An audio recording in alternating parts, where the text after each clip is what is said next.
কাছে এলে তাপমাত্রা চলছে। আজকে এই আস্কার আলো সংগঠনের পক্ষ থেকে চমৎকার একটি আয়োজনে আমরা জাগরণী পৌরসভার প্রাথমিক বিদ্যালয়ের সকল শিক্ষক এবং ওনাদের যত সদস্য রয়েছে সবাই অংশগ্রহণ করেছি।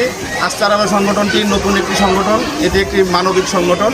আমরা এই সংগঠনের উত্তরোত্তর শ্রী বৃদ্ধি হোক, এই সংগঠনের কার্যক্রম হরিপুর ছড়িয়ে পড়ুক, পাশাপাশি গরিপুরের পাশাপাশি বিভাগীয়ভাবে এবং সারা দেশে ছড়িয়ে পড়ুক, এই শুভকামনা ব্যক্ত করছি।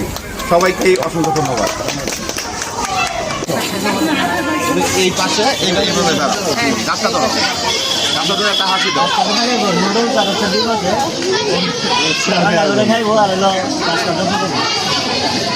আগে বললে তো নুডলসের কথা কইটা।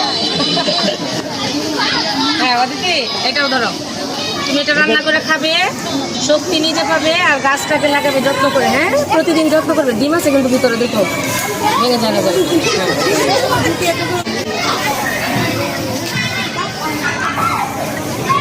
হাতে নাও, এটা হাতে নাও।